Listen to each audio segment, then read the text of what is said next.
बिल्कुल, हमारे आदर्श है स्वामी विवेकानंद, हम उन्हीं के उद्देश्यों से चलते हैं। बहुत ही छोटी सी उम्र में उन्होंने वो कर दिखाया जो हम सब की पूरी उम्र में भी हम नहीं कर सकते। और उनका मार्गदर्शन कि अगर बच्चे स्कूल तक नहीं पहुंच सकते तो स्कूल बच्चों तक पहुंचना चाहिए।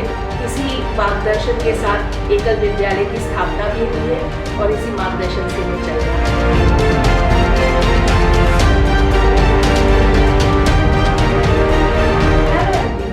Welcome to the Indore Management Association podcast channel.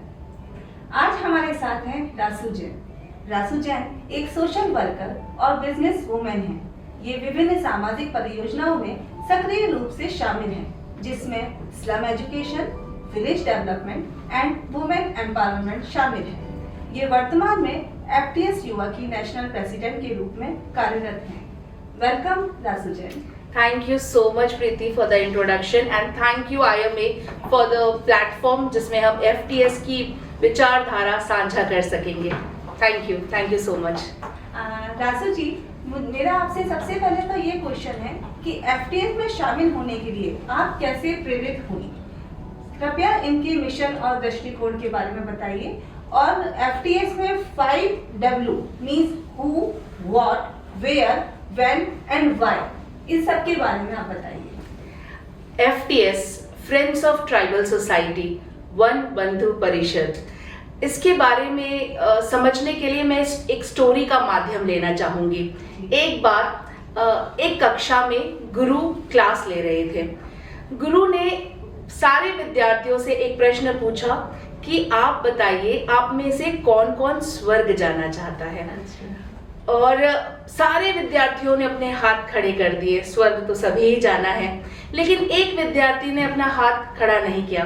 गुरु ने फिर से कहा, प्रश्न को बदला इस बार, कि आप में से कौन नर्क जाना चाहता है। शिष्य ने तब भी अपना हाथ ऊपर नहीं किया। बड़ा विचार विमर्श करके गुरु शिष्य के पास पहुंचे और ये पूछा कि तुमने ना स्वर्ग जाना है ना तुम्हें नर्क जाना है, ये बताओ कहाँ जाना चाहते हो। शिष्य ने बड़े ही मुस्कुराते हुए आंसर दिया कि मैं धरती को स्वर्ग बनाना चाहता हूँ। बहुत ही बढ़िया। और बस यही है मिशन विजन FTS का। वन बंधु परिषद एकल अभियान के अंदर कार्यरत है। एकल अभियान को समझने के लिए हमें जाना पड़ेगा पिछले पार्टीशन के समय पे, क्योंकि ये बहुत बड़ा ऑर्गेनाइजेशन है, बहुत पुराना ऑर्गेनाइजेशन है। It's India's biggest organisation, non profit organisation.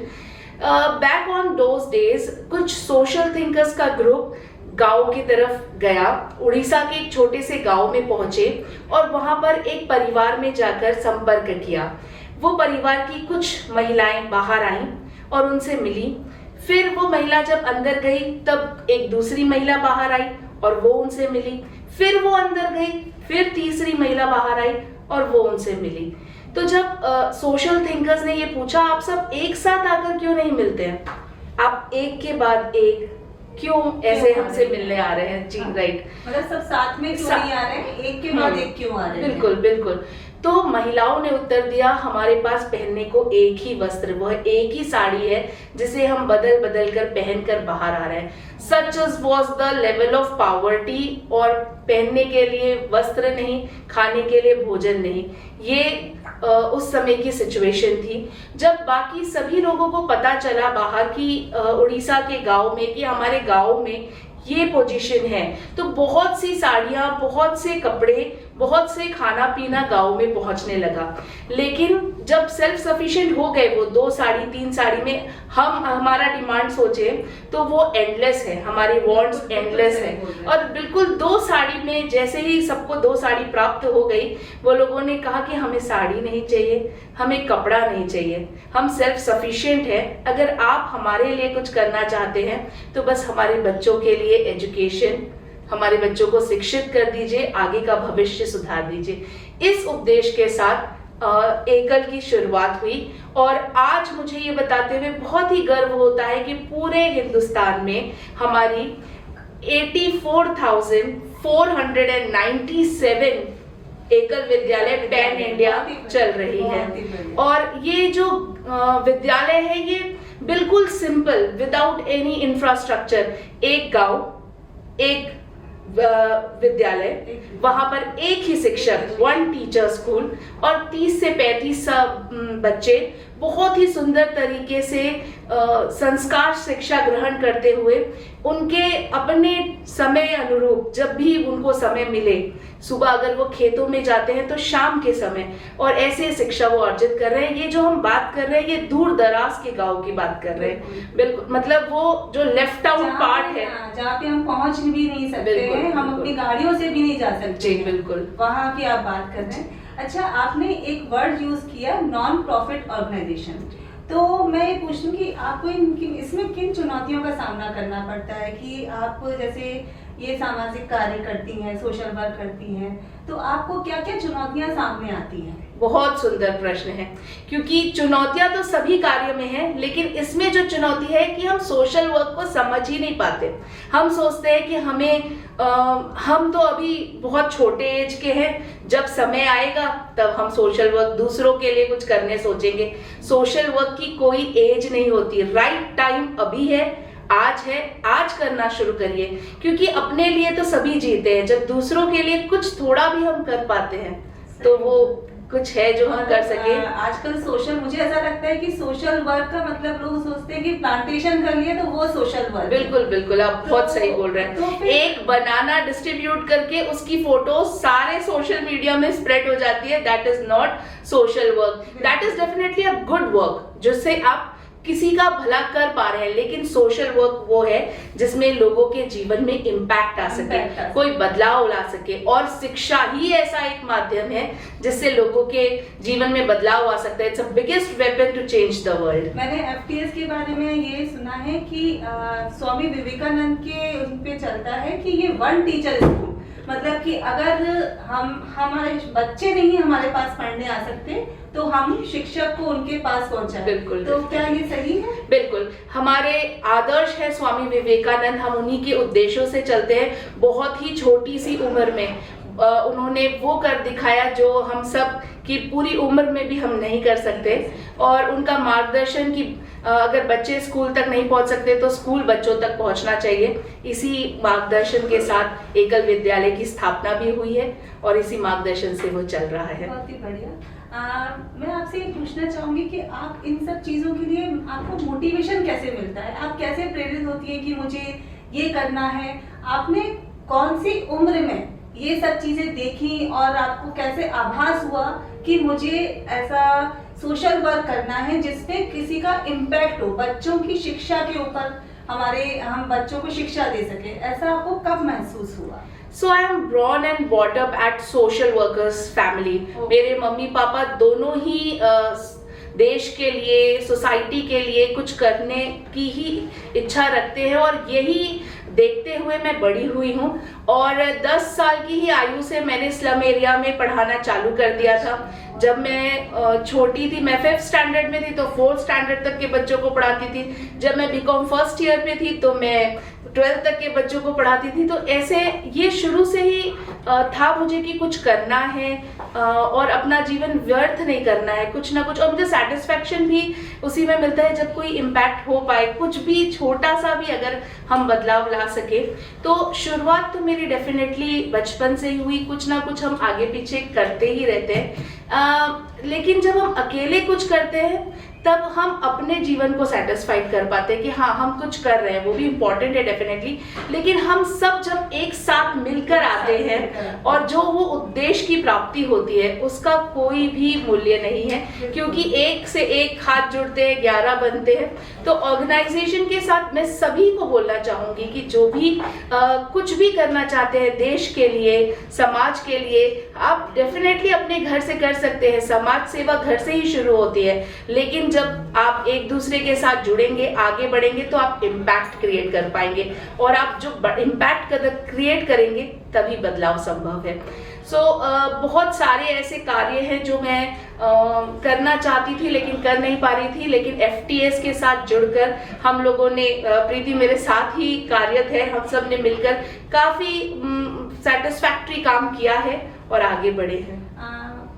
हमने बात कर ली चुनौती की कि हमको क्या क्या चुनौतियां आती हैं। अब मैं आपसे ये पूछूंगी कि इस सफर में आपको कुछ उपलब्धियां भी हासिल हुई होंगी, मतलब आपको खुद पे गर्व होता होगा कि मैंने ये ऐसा काम किया तो मुझे बहुत खुशी हुई, या समाज में इसका इम्पैक्ट पड़ा, तो आपके परिवार में आपकी क्या वैल्यू है, ये सब के बारे में मैं जानना चाहूंगी कि आपको अंदर से क्या फील होता है और क्या आपको समाज आपको किस नजर से देखता है। ये प्रश्न बहुत ही सुंदर है। जैसे मैंने काम करना शुरू किया तो सबसे पहले मैं यहाँ जब इंदौर में कार्यरत थी तो एफटीएस पे मैं साधारण मेंबर की तरह जुड़ी, और जो सबसे पहला कार्य मुझे मिला था वो कॉलेज और स्कूल कनेक्ट था। स्कूल के बच्चों को जब हमने समझाना चालू किया वनवासी बच्चों के बारे में। स्कूल कनेक्ट मींस हमारे शहर के ही स्कूल और कॉलेज। जी बिल्कुल बिल्कुल। अच्छा। हमारे शहर के कॉलेज और हमारे ये एक ऐसा प्रोजेक्ट था जो वनवासी बच्चों और हमारे स्कूल के बच्चों, हमारे कॉलेज के बच्चों में एक सेतु की तरह कार्य करता था। अच्छा। दोनों को आपस में जोड़ने का एक माध्यम था।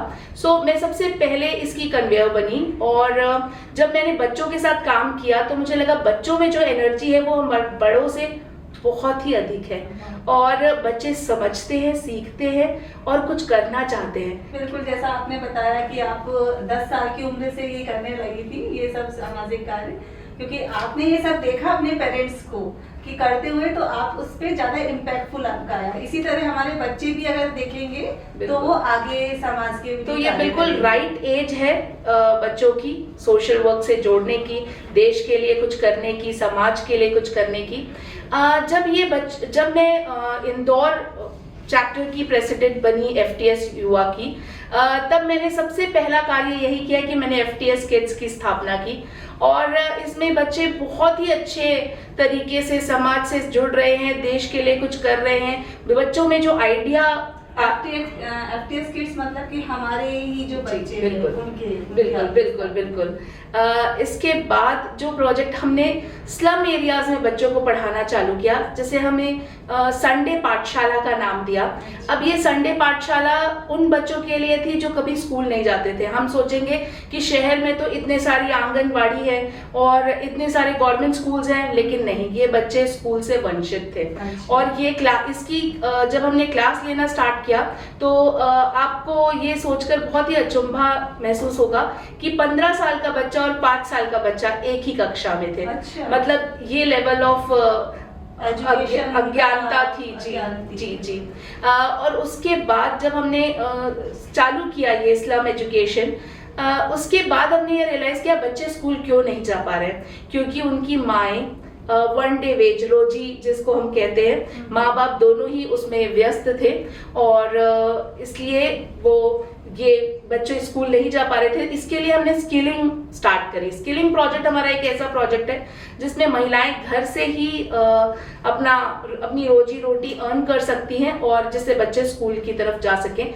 इसके बाद जो हमने शुरू किया है, जिसके लिए मैं कहूंगी कि बहुत ही सुंदर प्रोजेक्ट है और नीड ऑफ द आवर है, दैट इज संस्कार ज्योति क्लासेस। गुरुकुल पद्धति से जुड़ी हुई ये क्लासेस हैं, जिसमें हमारे संपन्न परिवार के बच्चे हैं, क्योंकि हमने गांव में देखा, शहर में देखा कि स्लम एरिया में, गांव में संस्कार है जी, एजुकेशन नहीं है, चीजों की कमी है, लेकिन संस्कार है। जब हम बस्ती में पहुंचते हैं, बस्ती में थोड़े संस्कार हैं, लेकिन हम जब संपन्न परिवार में पहुंचते हैं तो उनको हमने पैसे कमाने की मशीन की तरह तैयार करना शुरू कर दिया है। दिन भर क्लासेस, सारी क्लासेस और सारा प्रेशर, और माँ बाप ने इतना प्रेशर डाल दिया है कि बच्चे डिप्रेशन में हैं। 5 साल के बच्चे सुसाइड कमिट कर रहे हैं, जिनको डेथ इंट्रोड्यूस नहीं हुई है लाइफ में अभी, कि डेथ का कॉन्सेप्ट क्या है। और यही सारी चीजों को लेकर एक बहुत सुंदर करिकुलम डिजाइन किया गया है। एंगर इशू, सेल्फ वर्थ, और ये सारे चीजों को स्टोरी फॉर्मेट में, खेल में बच्चे जिससे इंटरेस्ट ले उस फॉर्मेट में हम दे रहे हैं। So this is one of the project this is very close to my heart, और ये हम नेशनली शुरू कर रहे हैं। बीइंग अ नेशनल प्रेसिडेंट हम ये 7 शहरों में शुरू कर चुके हैं, और आगे कुछ ही महीनों में 27 शहरों में ये शुरू हो जाएगा। रासू जी, आपसे बात करके बहुत ही अच्छा लग रहा है, लास्ट में मैं बस एक ही आपसे कुछ क्वेश्चन करूंगी कि आप अपने व्यूअर्स को क्या संदेश देना चाहती हैं, एक लाइन में आप संदेश दीजिए। हमारे पास बहुत सारी संपन्नता है, बहुत कुछ है करने के लिए, फिर भी हम सोच रहे हैं हमारे पास बहुत चैलेंजेस हैं, हम कैसे लोगों की मदद करें। अभी तो हमें ही समस्या से लड़ना है, लेकिन बाहर देखिए, एक छोटे से गांव डिब्रूगढ़ की छोटी सी लड़की जिसके पास कुछ भी नहीं है, शिक्षा नहीं है, कपड़े नहीं है, वो एकल विद्यालय में पहुंचती है और लंदन ओलंपिक्स में 2014 में वो टॉर्च बेयरर बनती है और वहां से यूएन फंड के साथ वो अपने गांव, छोटे से गांव में खेल कूद की जागरूकता जगाती है, अल्कोहल ना फैले गांव में, इसके लिए कार्य करती है। क्या है उसके पास? कुछ भी नहीं है। वो एडल्ट एजुकेशन के लिए काम कर रही है, कुछ भी नहीं है। क्या है? संस्कार है उसके पास। तो आप और हमको भी बहुत से चैलेंजेस आएंगे। हम बादल के इंतजार ना करें कि वो बारिश जब करेंगे तब हम हल जोतेंगे। हल जोत कर रखिए, बादल जब बारिश करे तब हमारे पास सब कुछ रेडी होना चाहिए। अंत में मैं ये कविता डेफिनेटली दोहराना चाहूंगी। वसुधा का नेता कौन हुआ, भूखंड विजेता कौन हुआ, अतुलित यश क्रिएता कौन हुआ, जिसने न कभी आराम किया, विघ्नों में रहकर काम किया, विघ्नों में रहकर नाम किया। बढ़कर विपत्ति पर छा जा तू, पत्थर सा बन जा, टकरा जा तू। क्या कर सकती चिंगारी है, तेरे अंदर आग ही भारी है, तेरे अंदर आग ही भारी है। धन्यवाद। Thank you so much. Thank you so much. Thank you everyone. अगर आपको हमारा चैनल अच्छा लगे तो आप उसको सब्सक्राइब करें। Thank you.